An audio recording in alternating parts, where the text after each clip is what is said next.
Welcome everyone.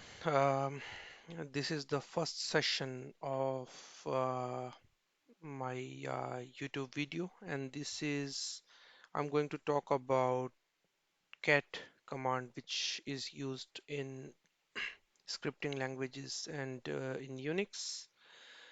Um, cat. The cat command stands for concatenation. So, which means we can concatenate the content of the files or some other information I'll give you on this topic. So first thing is that the cat command should be automatically be installed in your Unix or Linux environment. But yeah, by default, it might come from user bin area or maybe slash bin slash, cat. Now, first thing first, when we start using the cat command, the first thing we should know is the how to run the help for cat. So for that we can do cat and then two hyphen signs and run the help command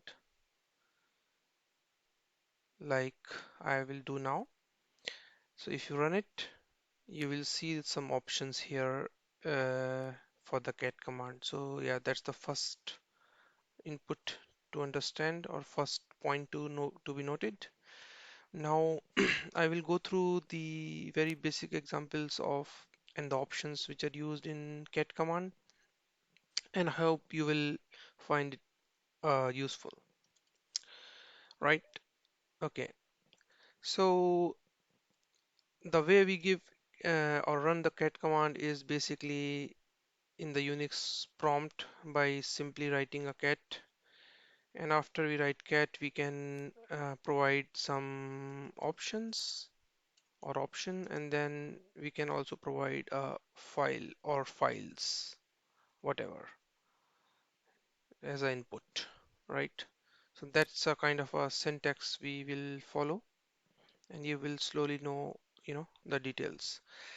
Okay, so I will start with a very basic example, and the very first and the very common use of cat command is if you write a cat command and you give input as one file, let's say f1.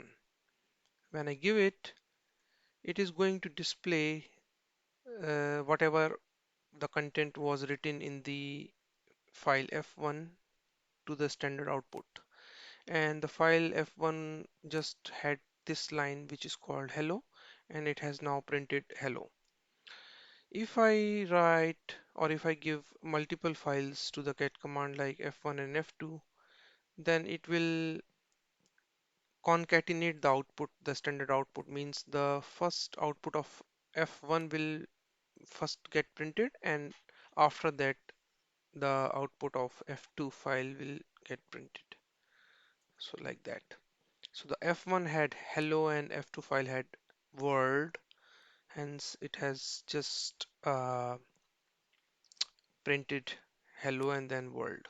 Both the contents are concatenated by a new line, like you can see here. Now, if you want to combine the f1 and f2 file result to a new file, then you can the redirect operator, which will redirect the standard output of f1 and f2 to a new file f3 like this, and you can just run it. And now if you check the content of f3, which is a new file, newly created file now, f3, which was not there before, uh, it will have same output as you saw here previously in this command. So now we have f3 with content of f1 and f2 concatenated, right? As you know, the f3 is already have some content. Now we can we can also, let's say if I cat again f1, just f1 content to f3,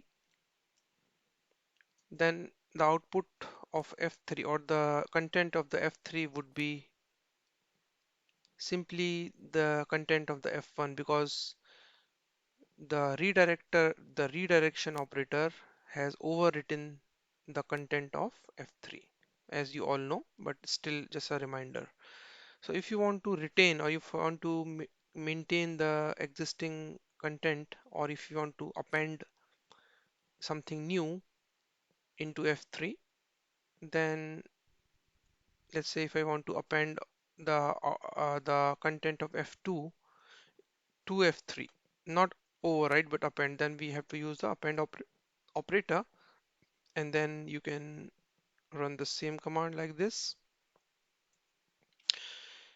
And if we now check the content of F3, then it would be again hello and world, right? So just keep in mind about these. Okay, now we will talk more about some options. So the first option is -n. So if we run cat -n and then the file f3, then -n is going to display the lines obviously, as you know, but -n will also enable to display the line numbers. Okay, just like that. So you can see this time the line 1 and line 2 has been also appended. I mean, this 1 and 2 are not the part of the actual file f3, but for the displaying purpose you can see that this time f the lines are also printed for your reference. Okay, but remember one thing, that if the file has an empty line, that will also be counted. Means let's just change f3 and add an empty line in between. Okay, now if I run cat -n f3, you can see the line number 2, which was an empty line, is also considered. Okay, but if you don't want the empty line to be counted, then there's an option in cat which you can use, which is called -b, and then you give the file name, and this time you can see that only the lines which has at least one character and there is no empty line are displayed with the numbers. This time you can see that there is no empty line has been um, considered. Okay, now going back to third option, which would be very interesting as well. So the third option is we can also use cat and an option capital E and then the file.